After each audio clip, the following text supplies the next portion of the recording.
Hello टेंथीज, क्या हाल चाल आप सबके। I hope you will be good and you will be doing your best. तो आज हम शुरू करने जा रहे हैं real number class tenth NCERT exercise 1.1 के क्वेश्चन। इससे पहले भी हमने इस चैप्टर के दो वीडियो बना लिए हैं। पहले वाले वीडियो में हमने कॉन्सेप्ट की क्लैरिटी बहुत अच्छे से दी है, बहुत ही सिंपल लैंग्वेज में दी है, और दूसरी वीडियो में हमने एग्जाम्पल्स के बारे में डिस्कस किया हुआ है। राइट, तो अगर आप उन दोनों वीडियो को अगर देख लेते हो तो आपके कॉन्सेप्ट की क्लैरिटी बहुत ही ज़बरदस्त होने वाली है और कोई भी क्वेश्चन रियल नंबर चैप्टर का आपसे नहीं अटकने वाला है। So without wasting any further time, let's begin the session और लेते हैं आज का सबसे पहला क्वेश्चन। तो अगर हम इस सेंटेंस की बात करते हैं तो इस सेंटेंस में कहता है कि express each number as a product of its prime factor. दिए हुए सभी नंबर का आप प्राइम फैक्टर्स बनाइए।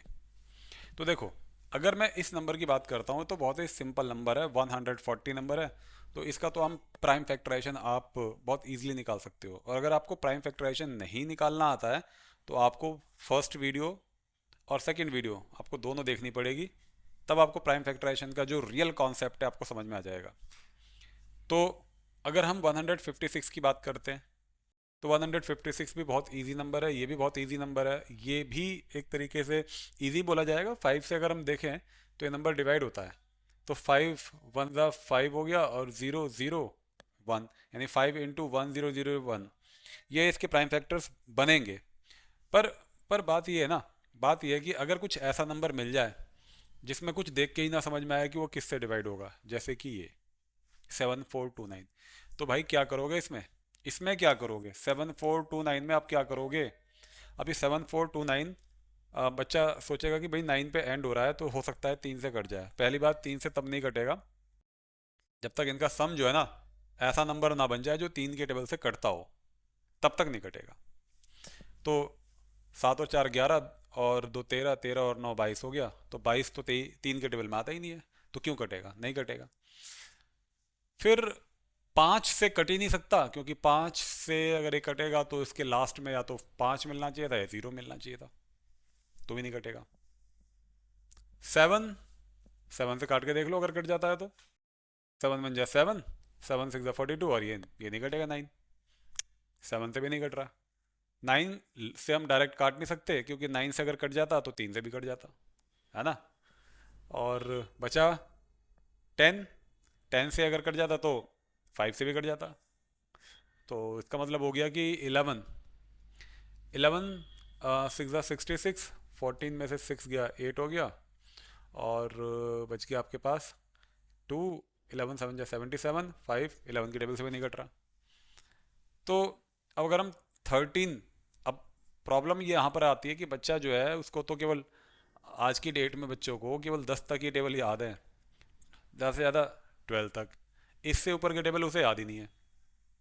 तो ऐसे बच्चे जिनको टेबल लर्न नहीं है, प्रॉब्लम उनके लिए हो जाती है वहाँ पर। तो देखो, एटलीस्ट जो आपकी डिमांड है ना टेबल लर्न करने के लिए वो 20 तक है। तो कम से कम आपको 20 तक के जो टेबल है वो आपको अच्छे से मेमोराइज होने चाहिए, याद होने चाहिए, अगर आप बहुत अच्छे से और बहुत तेज़ी से फैक्टराइजेशन निकालना चाहते हो तो। ठीक है, तो 13 की टेबल से भी नहीं जाएगा जी। अब हम बात करते हैं 17। तो 17 की टेबल से ज़रा देखते हैं डिवाइड करके कि क्या होता है। 7429, अब 17 का टेबल जिसे याद होगा वही तो करेगा, जिसको नहीं याद होगा वो क्या करेगा, वो कुछ नहीं कर पाएगा। तो 17 कितना हो गया, 17 4 जा 68, 17 5 जा 85। तो इसका मतलब हो गया 17 4 जा 68। अब 68 अगर 74 में से माइनस किया जाए तो कितना बन जाएगा, 14 माइनस 8, 14 माइनस 8 6, 62। तो 62, अब 14 3 ज़ा 17 3 ज़ा 17 3 जा 51, 51, एंड 62 में से अब आप 51 माइनस कर दो तो आपको 11, और फिर ये बन जाएगा 9 है 119। तो 17 7 जा 119, ठीक है। तो 17 का टेबल मुझे पता था तो मैंने कर दिया। अब जिसको नहीं पता होगा वो कैसे करेगा, प्रॉब्लम तो सबसे बड़ी यही है आज की जनरेशन में। तो एटलीस्ट जो आपकी नीड है ना वो 20 तक की टेबल तो जरूर है, है कि 20 तक का टेबल आपको याद होना ही होना चाहिए। अब अगर हम बात करते हैं ये नंबर किससे डिवाइड होगा, 7, 7 और 3 10 4 14, 14 मतलब 3 से तो ये कटेगा नहीं, 7 से भी नहीं कटेगा। ठीक है, अब 17 से देखें, 17 से तो अगर कटना होता तो 17 एकम 17, 17 नहीं, 17 के टेबल से भी नहीं कट रहा है ये। 19 से चेक करते हैं, 19 टू द 38, 19 टू द 38 और बच गया हमारे पास 5, 57, तो 19 3 द 57 कट गया, यानी कि कट गया ये 2 टाइम्स, 2 टाइम्स कट गया। अब ये 23 बच गया, अब ये 23 की टेबल से ही जाएगा। इसका मतलब ये हो गया कि 7429 के जो प्राइम फैक्टराइजेशन बनेंगे वो बनेंगे आपके 17, 19 और 23। देख लो, ये भी प्राइम है, ये भी प्राइम है, ये भी प्राइम है, और देखो बड़े प्राइम नंबर्स हैं। तो ऐसे केसेस में जब बड़े प्राइम नंबर्स ही केवल फैक्टर बनते हैं तो आपके पास कोई चारा नहीं बच जाता, आपको टेबल लर्न होनी चाहिए। ठीक है, चलिए बात करते हैं आगे। आगे हम बात करते हैं, देखते हैं नेक्स्ट क्वेश्चन क्या कहता है हमसे। अब इस क्वेश्चन में देखो क्या कहता है, find the LCM and HCF of the following pair of integers and verify the LCM into HCF is equal to product of the two numbers. ठीक है, तो इसमें से सारे क्वेश्चन तो नहीं करूंगा मैं, 3 क्वेश्चन दे रखे हैं तो इसमें से एक क्वेश्चन करके मैं आपको बता देता हूँ, बाकी 2 क्वेश्चन अपने आप ट्राई आप खुद कर लेना उसे। ठीक है, तो मैं इसमें थर्ड वाला पार्टी लेता हूँ मैं, तो 336 ये हो गया हमारा ए, जो बी है वो हो गया हमारा 44, 44 बोल रहा हूँ मैं, इट इज़ एक्चुअली 54, 54। ठीक है, तो अब मुझे इसका क्या निकालना है, मुझे निकालना है एक तो एलसीएम और एक एचसीएफ। तो सबसे पहले हम इसके प्राइम फैक्टराइजेशन निकाल लेते हैं। तो 336 का प्राइम फैक्टराइजेशन निकालते हैं, 2 से डिवाइड कर लेते हैं, 2 वन ज़ा 2 बच गया 2, 2 सिक्स ज़ा 12, 2 एट ज़ा 16, फिर 2 से, 2 एट ज़ा 16, 2 फोर ज़ा 8, 2 से 42 टाइम्स, 2 से 21 टाइम्स, देन 3 से 7 टाइम्स, देन 7 वन ज़ा 7।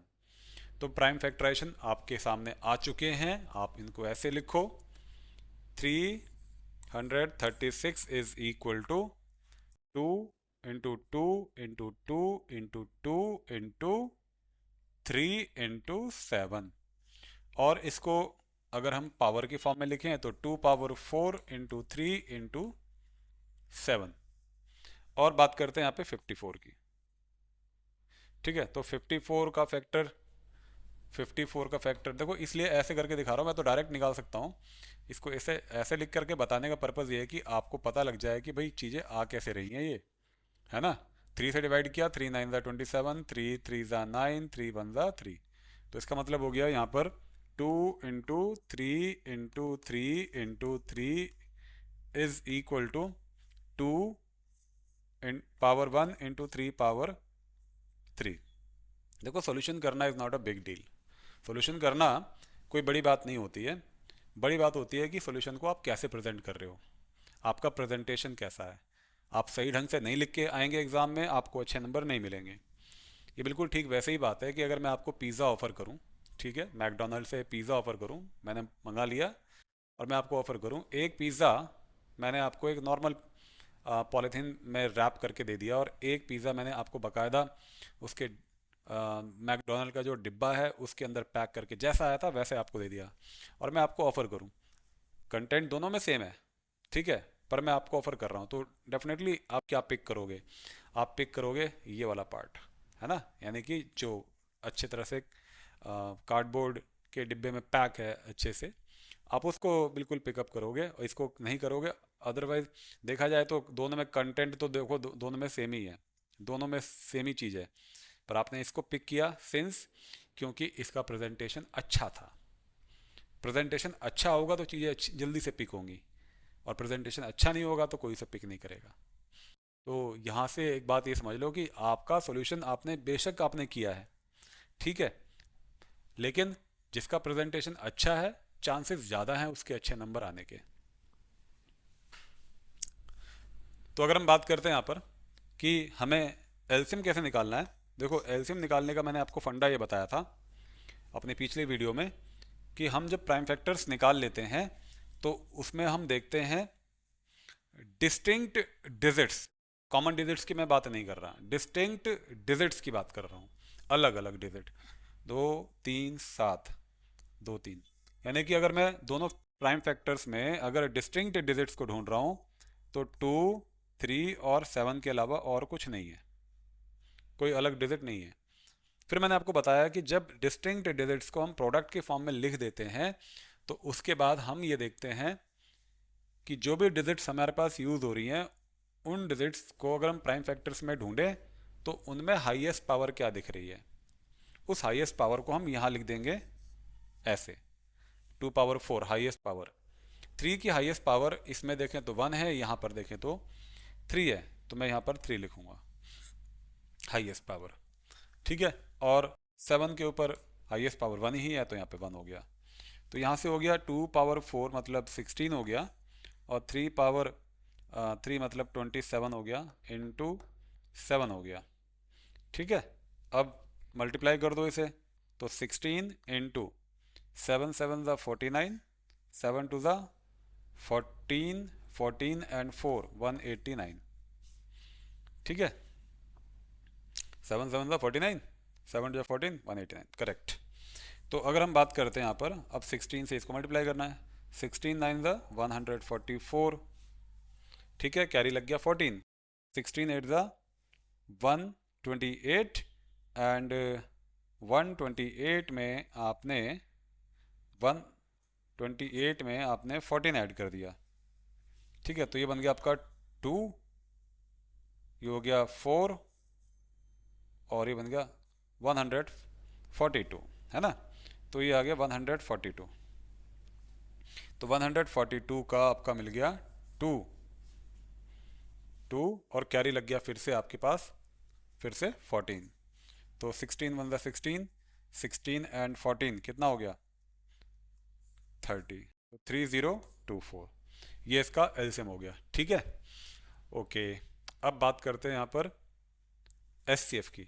तो अगर हम एचसीएफ की बात करते हैं तो एचसीएफ में क्या बोला गया था, एचसीएफ में बोला गया था कि जब आप दोनों प्राइम फैक्टर्स फाइंड आउट कर लेते हैं तो दोनों प्राइम फैक्टर्स में कॉमन प्राइम फैक्टर को हम लिखते हैं। तो देखो कॉमन प्राइम फैक्टर की देखें तो 2 इसमें भी है, 2 इसमें भी है, और 2 इसमें भी, 3 इसमें भी है, 3 इसमें भी है। तो कॉमन प्राइम फैक्टर्स की अगर मैं बात करूं तो 2 और 3 ही दिखाई दे रहे हैं, यानी कि कॉमन प्राइम फैक्टर्स यानी कि जो डिजिट्स कॉमन दिख रही हैं दोनों में वो हमने लिख लिया। एलसीएम में जबकि ऐसा नहीं किया था, मैंने कहा था डिस्टिंक्ट डिजिट केवल। ठीक है बच्चे, अब देखो बात सुनो, जब आप कॉमन प्राइम फैक्टर्स लिख लेते हो तो अब देखो कि उन प्राइम फैक्टर्स में हमारी लीस्ट पावर क्या है। लीस्ट पावर तो 2 के ऊपर सबसे छोटी पावर 1 है तो 1 लिखूंगा, और अगर मैं बात करता हूँ यहाँ पर 3 के ऊपर छोटी पावर सबसे क्या है, यहाँ पर 1 है तो ये लिख दिया। तो 2 इंटू 3 कितना हो गया 6 हो गया। तो एचसीएफ पता लग गया कि एचसीएफ आ गया 6। ठीक है, ये तो हो गया एचसीएफ। अब ये कहा था कि वेरीफाई करो कि जो आपने एलसीएम और एचसीएफ निकाला है ना, वो प्रोडक्ट ऑफ टू नंबर्स के बराबर है। अब एक बात सुनो, अगर कहीं एरर होगा ना तो अब यहाँ पे पता लग जाएगा, अगर मैंने यहाँ पे भी कुछ अगर गड़बड़ किया होगा तो जब मैं इनका वेरिफिकेशन करूँगा तो मुझे पता लग जाएगा दोनों तरफ की वैल्यू सेम नहीं आएगी, फिर अलग अलग आएंगी। आते हैं इसके वेरिफिकेशन वाले पार्ट पर। तो जब आप वेरिफिकेशन करते हैं तो क्या लिखेंगे, देखो एलसीएम क्या है हमारा, एलसीएम हमने फाइंड आउट कर लिया था 3024, और एचसीएफ क्या फाइंड किया था हमने, एचसीएफ किया था 6। ठीक है, तो ये मैंने क्या निकाला, मैंने ये निकाला है एलसीएम और एचसीएफ क्या आ रहा है मेरा। तो ये हो जाएगा 6 4 जा 24, 6 2 जा 12, 12 एंड 2 14, एंड ये आ जाएगा आपके पास 6 3 ज़ा 18, ऐसे। फिर से एक बार देख लो, 6 4 ज़ा 24 का 4 कैरी हो गया 2, है ना। 6 2 ज़ा 12, 12 एंड 2 14, तो 14 आ गया। देन 6 3 ज़ा 18, तो ये मिल गया हमारे पास 18144, 18144, ये हमारा एलसीएम इंटू एचसीएफ आया। अब हम करते हैं इसका प्रोडक्ट, ए इंटू बी की बात करते हैं। तो ए क्या हमारे पास, ए हो गया 336 और ये आ गया इंटू में यहाँ पर 54। तो 336 इंटू 54 का मल्टीप्लाई देखो, 336 और 54 का अगर मल्टीप्लाई करके देखें तो 4 6 ज़ा 24 का 4 कैरी हो गया 2, 4 3 ज़ा 12, 12 एंड 2 14, 14 का 4 कैरी हो गया 1, 4 3 ज़ा 12 एंड 1 13, और ये हो गया 5 6 ज़ा 30, 30 का 0, 5 3 ज़ा 15, 15 एंड 3 18, ठीक है। एंड कैरी हो गया 1, 5 3 ज़ा 15 एंड 1 16, तो ये बन जाएगा आपका 4 4 8 एंड 3 11, एंड कैरी आ गया 1 6 और 1 7 और 1 8, 1 8 1 4 4, क्या आ गया 1 8 1 4 4। तो हमने देखा ये आ गया 1 8 1 4 4। तो एलसीएम इंटू एचसीएफ इतना आया और ए बी भी इतना आया, हैंस वेरीफाइड, हैंस वेरीफाइड, ठीक है। लास्ट में चाहो तो बस इतना और लिख देना, ये जब ये आ गया तो इसका मतलब हमें ये पता लग गया कि एलसीएम इंटू एचसीएफ जो है वो ए इंटू बी के बराबर है बच्चे, हैंस वेरीफाइड, ठीक है। इस तरीके से करना होता है इस सवाल को। बाकी दो पार्ट अपने आप करके देख लेना, ठीक है।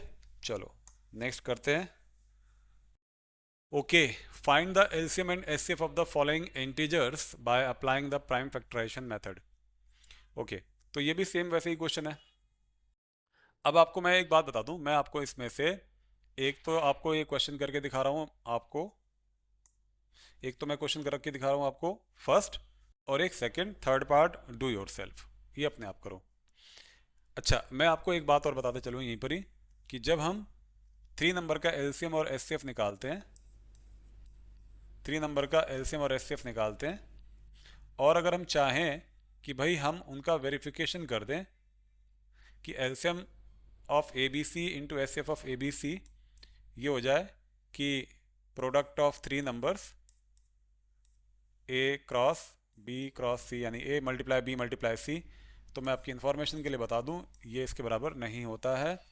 तो ये जो LCM into HCF is equal to product of 2 number वाला जो कॉन्सेप्ट है केवल वैलिड है केवल 2 नंबर्स के लिए, 3 नंबर के लिए वैलिड नहीं होता है, ठीक है।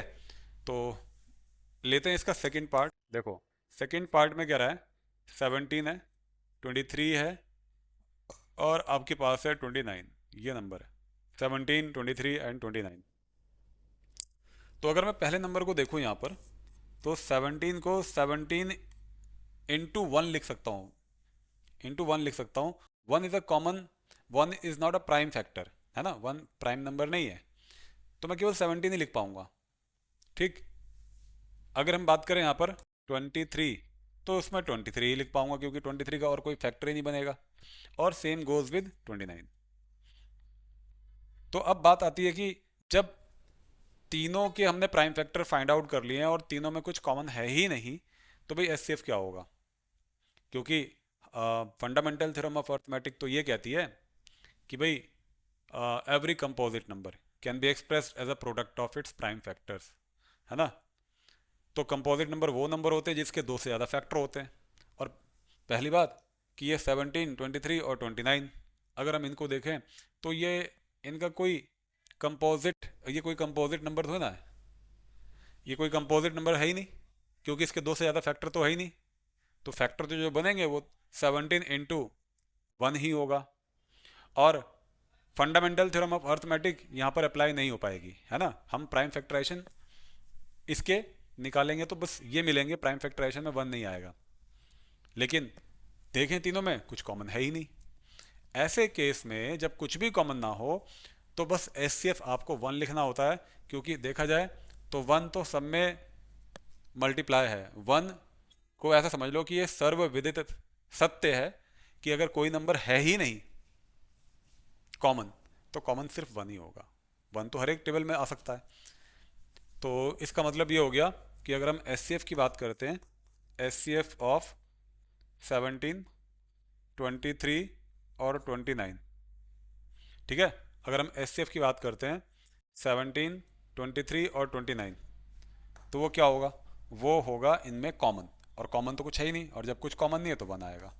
तो इस केस में इसका जो एस आएगा वो वन आ जाएगा।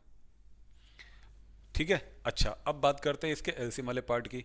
तो एलसीएम में मैंने आपको क्या सिखाया था, एलसीएम में मैंने आपको ये सिखाया था कि जो भी फैक्टर्स हमारे पास हैं, प्राइम फैक्टर्स हैं, उनकी डिफरेंट डिजिट को लिख लो। तो डिफरेंट तो 17, 23 और 29 के अलावा कुछ है ही नहीं। 17, 23 और 29 के अलावा कुछ है ही नहीं। और जब हम डिफरेंट डिजिट को प्रोडक्ट की फॉर्म में लिख लेते हैं, उसके बाद इनके ऊपर हम हाईएस्ट पावर लगाते हैं उन नंबर्स की। तो 17 की हाईएस्ट पावर इन सभी प्राइम फैक्टर में वन ही दिखाई दे रही है, 23 की वन है, 29 की भी वन है, तो इन सब के ऊपर हाईएस्ट पावर यहाँ पर वन ही आएगी। तो 17, 23 और 29 को जो मल्टीप्लाई करके आएगा वो आपका आंसर हो जाएगा। ठीक है, वो आपका एलसीएम हो जाएगा। वेरिफिकेशन पॉसिबल है ही नहीं, मैंने आपको यहाँ बता दिया। ठीक है, अब हम बात करते हैं यहाँ पर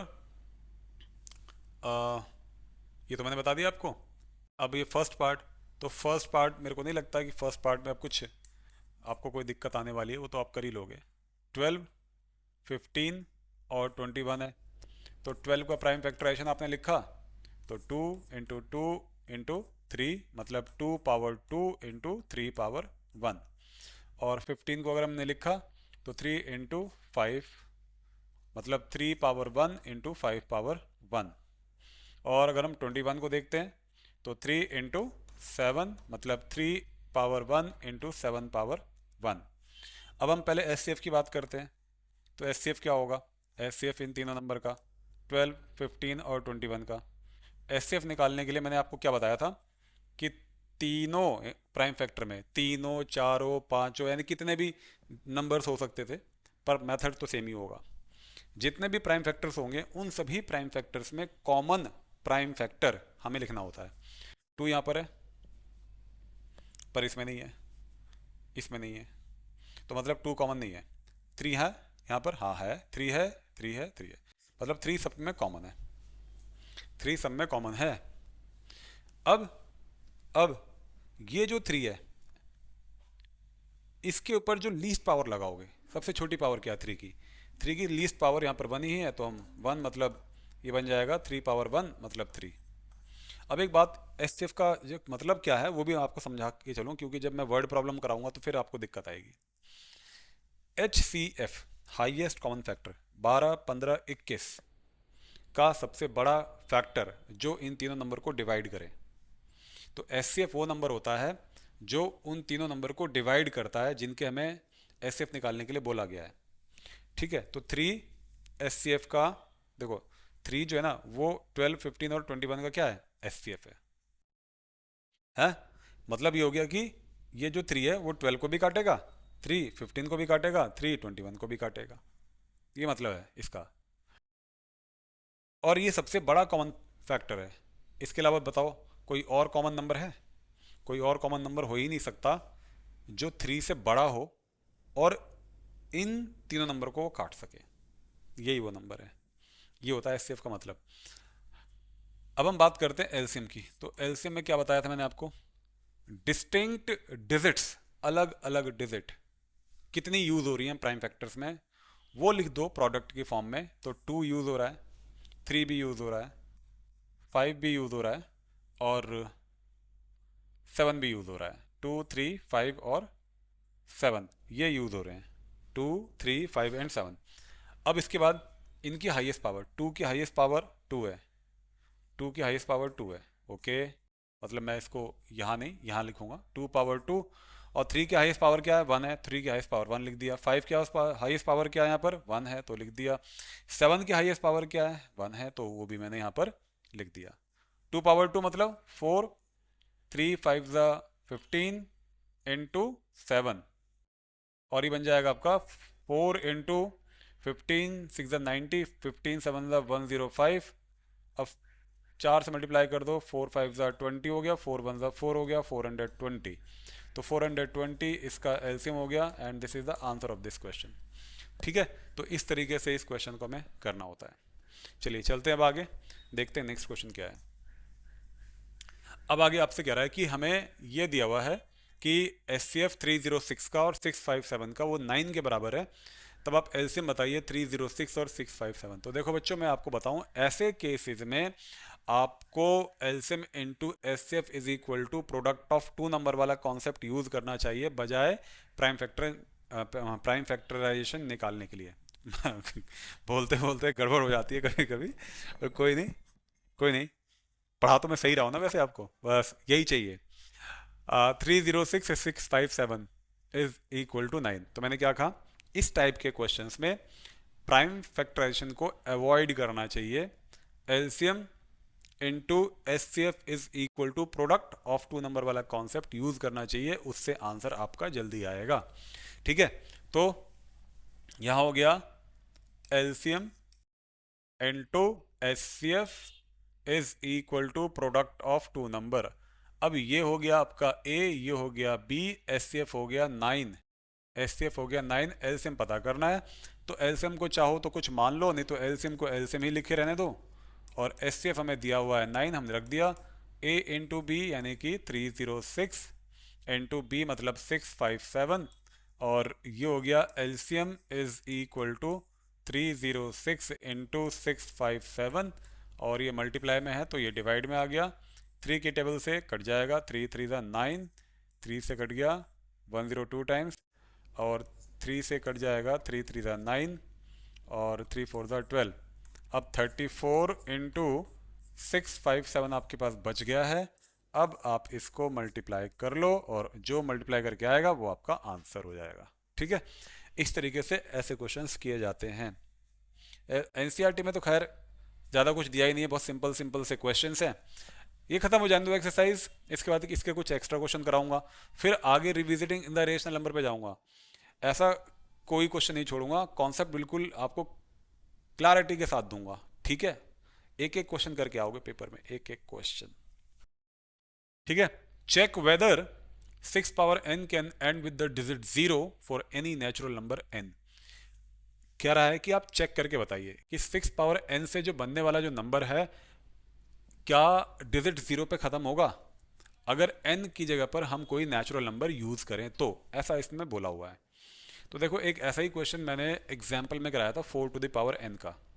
बिल्कुल सेम प्रोसेस से ये क्वेश्चन होने वाला है, पर फिर भी मैं आपको करके बताता हूँ। आप एग्जाम्पल जरूर देखना, वहाँ पर मैंने पूरा डिटेलिंग किया हुआ है कि क्या कैसे क्यों हर एक चीज़। तो यहाँ पर सॉल्यूशन पार्ट की बात करते हैं। कॉन्ट्राडिक्शन मेथड लोगे, ठीक है। कॉन्ट्राडिक्शन मेथड क्या है, जाओ चेक करो, वीडियो देखो, वीडियो देखो, कितना बढ़िया सुंदर एग्जाम्पल मैंने दिया हुआ है कॉन्ट्राडिक्शन का, आपके दिमाग में ऐसे सेट हो जाएगा वो। अब बात करते हैं, यहाँ पर हमने लिखा कि latus assume 6 power n can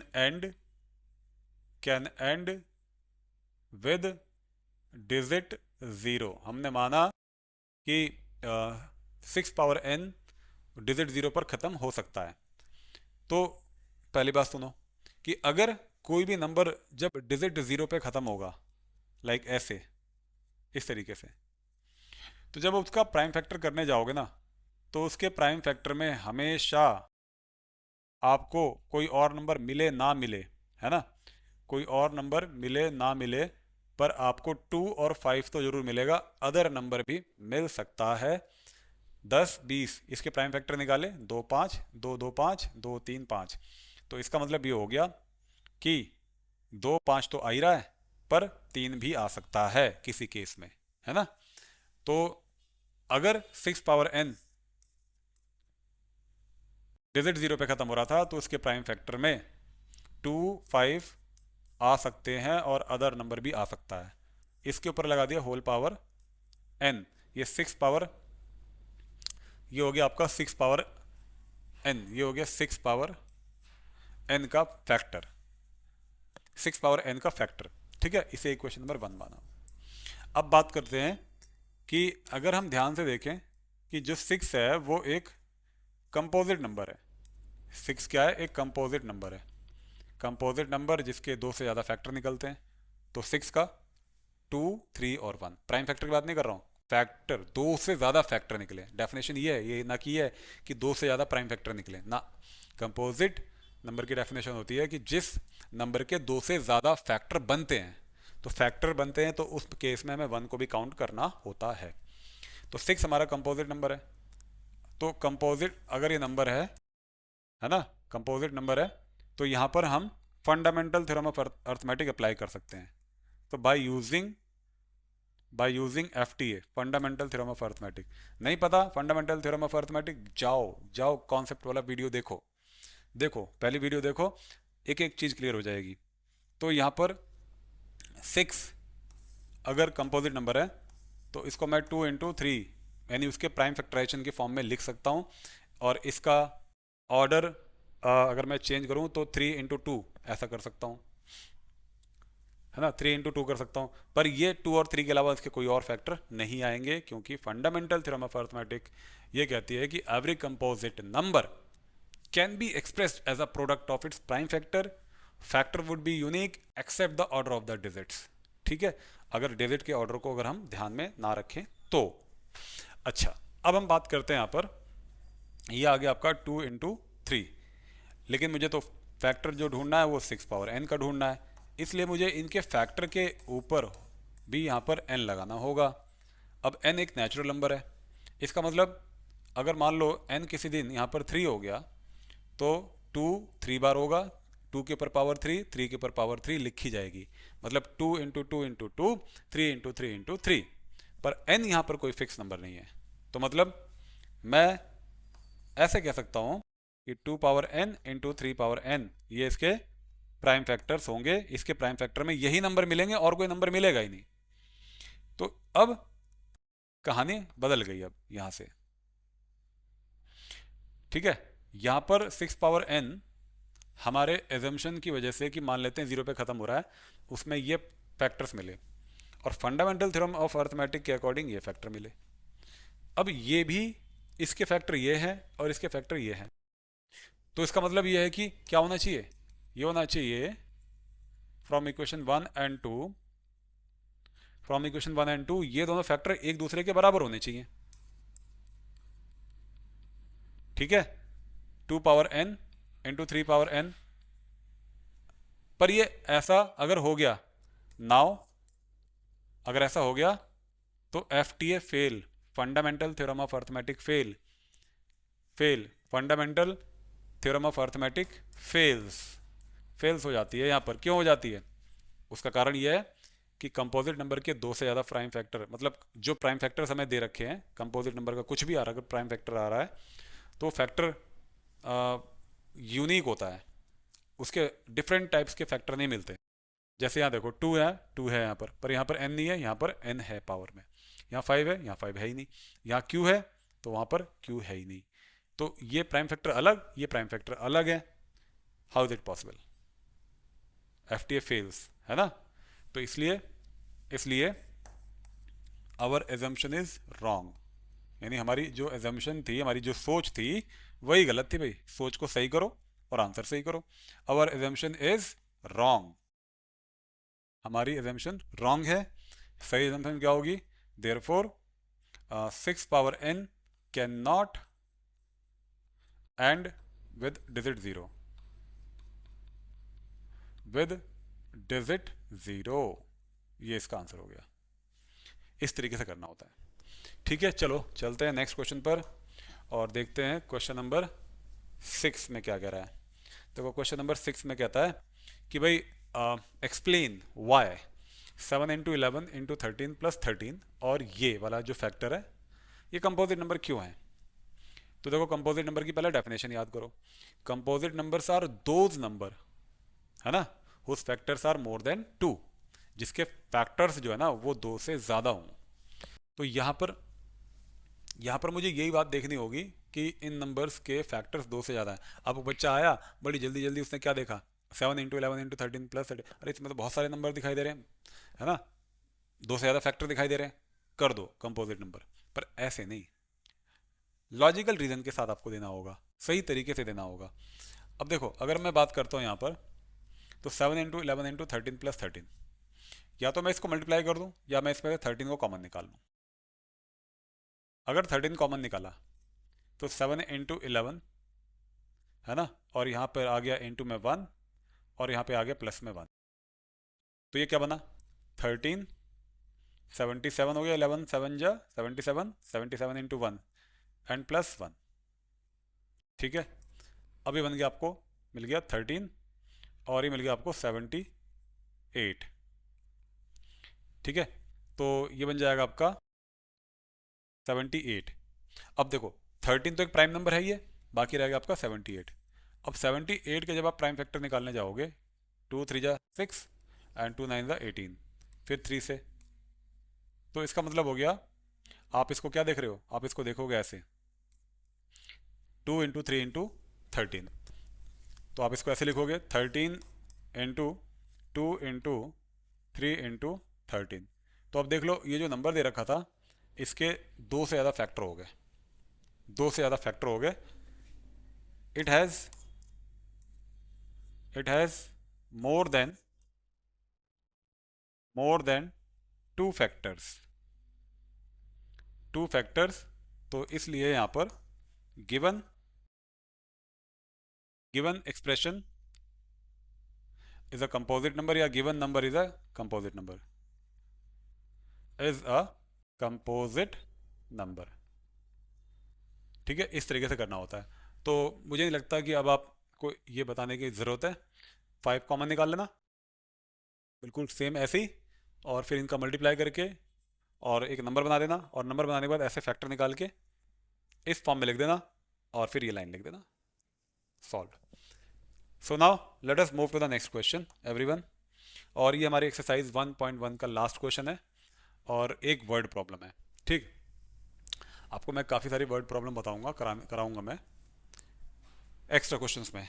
लेकिन जब वर्ड प्रॉब्लम आती है ना, तो बहुत दिक्कत आती है। बच्चा जो है ना, बहुत गलती करता है, क्योंकि बहुत जगह उसे देखने को मिलेगा, सुनने को मिलेगा, उसने पढ़ा भी होगा, पढ़ाया भी गया होगा, या शॉर्टकट ट्रिक भी बताई गई होगी कि जहाँ पर मिनिमम दिखे वहाँ एलसीएम ले लो, और जहाँ एलसीएम मतलब दिखे मैक्सिमम दिखे, तो वहाँ पर आप एचसीएफ निकाल लो। पर कभी कभी क्या होता है कि ये जो कॉन्सेप्ट ऐसे बताया गया है, छोटा नंबर आए दिखे निकालना हो तो एचसीएफ निकाल लो, बड़ा नंबर निकालना हो तो एलसीएम, और मिनिमम दिखे तो एलसीएम एस, और हाईएस्ट दिखे या लार्जेस्ट दिखे तो एचसीएफ। कई जगह चीज़ें सही हो जाती हैं, पर कई जगह चीज़ें बिगड़ भी जाती हैं। तो कॉन्सेप्ट समझते हैं, बिना कॉन्सेप्ट की चीज़ें नहीं समझ में आती हैं। क्वेश्चन पढ़ते हैं पहले तो। क्वेश्चन में क्या कहा है, क्वेश्चन कहता है, क्वेश्चन यहाँ पर कहता है,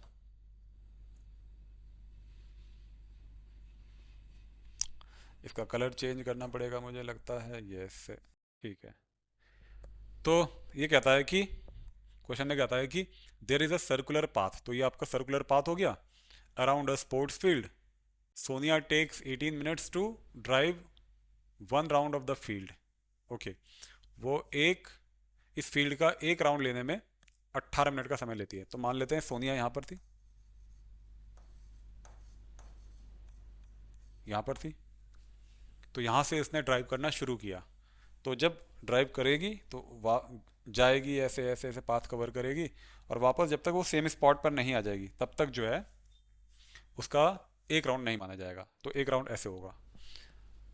वहीं रवि जो है ना, ठीक इसी ट्रैक को जब वो कवर करता है, राउंड लगाता है, तो उसे 12 मिनट लगते हैं। अब कह रहा है कि मान के चलो कि उन्होंने एक साथ, they both start at the same point, उन्होंने एक ही पॉइंट से स्टार्ट किया और एक ही टाइम पे स्टार्ट किया, and go in the same direction, और एक ही डायरेक्शन में जा रहे हैं। मतलब ये वो स्टार्टिंग पॉइंट था जहाँ से सोनिया ने स्टार्ट किया, जहाँ से रवि ने भी स्टार्ट किया, और दोनों ही सेम डायरेक्शन में। सोनिया अगर इस डायरेक्शन में गई तो रवि भी इस डायरेक्शन में गया।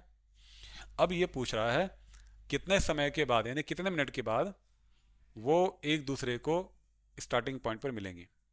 अब बात सुनना, सोनिया ने लिए 18 मिनट और रवि ने लिए 12 मिनट। तो इसका मतलब सोनिया आगे निकल जाएगी पहले और एक चक्कर लगा लेगी, पीछे पीछे रवि भी आ रहा है, ठीक है, वो भी चक्कर लगा लेगा। अब जब ये रवि यहाँ पहुंचा होगा तो सोनिया फिर आगे निकल गई होगी कुछ दूर, फिर रवि पीछे पीछे चल रहा है, फिर सोनिया ने कवर किया, फिर रवि भी पीछे से आया, और जब वापस आया होगा तो फिर सोनिया कहीं यहाँ पहुंच रही होगी, यहाँ पर आ गई होगी। अब रवि जो है वो कहीं यहाँ पर होगा धीरे धीरे। तो ऐसे घूमते घूमते घूमते एक समय ऐसा आएगा कि सोनिया क्योंकि तेज दौड़ रही है तो वो इस पॉइंट पर आ गई, और रवि क्योंकि धीरे दौड़ रहा है तो रवि के धीरे दौड़ने की वजह से एक पोजीशन ऐसी आ जाएगी कि रवि और सोनिया सेम इसी पॉइंट पर आपको दिखाई देंगे। वो कौन सा टाइम होगा ये पूछा है। तो इस चीज़ को फाइंड आउट करने के लिए ना, दोनों के टाइम का सबसे कॉमन मल्टीपल जो छोटा हो, यानी कि दोनों टाइम से डिवाइड हो जाए, ऐसा कॉमन टाइम पता कर लो, वही आपका एलसीएम होगा। मतलब वही आपका मेथड होगा, और उसी से आपको ये पता लगेगा कि वो कब एक साथ सेम पॉइंट पर मिलेंगे। लीस्ट कॉमन मल्टीपल, दोनों का कॉमन टाइम होना चाहिए, वो इन दोनों का वो कॉमन टाइम होना चाहिए और लीस्ट होना चाहिए। कोई ये तो होना चाहेगा कि भाई दौड़ रहे हैं और बहुत देर के बाद, यानी कि बड़े से बड़े टाइम इंटरवल के बाद वापस सेम पॉइंट पर मिले, कोई नहीं चाहता है। सब यही चाहेंगे कि कम से कम समय में सेम स्टार्टिंग पॉइंट पर वो दिख जाए या मिल जाए। तो इसके लिए हमें देखना पड़ेगा इन दोनों टाइम का कॉमन मल्टीपल जो कि लिस्ट हो, यानी कि एलसीएम। ठीक है, तो हमें क्या करना पड़ेगा, सबसे पहले यहाँ पर निकालना पड़ेगा prime factorisation of Sonia's time. तो 18 का अगर हमने टाइम वो निकाला प्राइम फैक्टराइजेशन, तो 2 इंटू 3 इंटू 3 मतलब 2 पावर 1 इंटू 3 पावर 2, ये बन गया। और अगर रवि के टाइम का अगर हम देखें तो 12 है, तो 2 इंटू 3 हो गया ये, तो 2 पावर 2 इंटू 3 पावर 1। और जब हम एलसीएम की बात करते हैं तो हम डिस्टिंक्ट डिजिट्स यूज़ करते हैं, अलग अलग। तो अलग अलग डिजिट तो मुझे 2 और 3 ही दिखाई दे रही हैं। उसके बाद उन डिजिट्स पर हाईएस्ट पावर लिख देते हैं। तो 2 की हाईएस्ट पावर 2 है और 3 की हाईएस्ट पावर ऊपर देखें तो 2 है। तो 2 पावर 2 मतलब 4 हो गया, 3 पावर 2 मतलब 9 हो गया, है ना। तो 9 4 जा 36। 36 मिनट के बाद 36 मिनट के बाद ये दोनों सेम स्टार्टिंग पॉइंट पे दिखाई देंगे। अब देखो ये वाला जो टाइम है 12 मिनट 36 को डिवाइड कर रहा है, और 18 भी 36 को डिवाइड कर रहा है, यानी कि वो ये सबसे छोटा टाइम इंटरवल है। ये सबसे छोटा टाइम इंटरवल है जब ये दोनों टाइम इसको डिवाइड कर रहे हैं। अदरवाइज इन दोनों से कटने वाले बहुत बड़े बड़े टाइम भी हो सकते हैं, पर हम सबसे छोटे की बात कर रहे हैं, लीस्ट कॉमन मल्टीपल। वही हमारा हमें राइट सोल्यूशन देगा, यानी कि सेम स्टार्टिंग पॉइंट पर कब मिलेंगे ये बता के देगा। राइट, तो ये हमारा आंसर हो गया। तो आज के इस वीडियो में, इस लेक्चर में हमने कवर कर लिया एक्सरसाइज 1.1 के सारे क्वेश्चंस को, बहुत इंटरेस्टिंग तरीके से और लॉजिकली सारी चीज़ों को हमने देखा। अब हम नेक्स्ट वीडियो में आपसे मिलेंगे इसी एक्सरसाइज के एक्स्ट्रा क्वेश्चंस के साथ। देन हम revisiting the rational number start करेंगे, और उसके बाद फिर उसकी एक्सरसाइज, देन हमारा चैप्टर एंड हो जाएगा। Till then, thank you so much all of you, have a good day.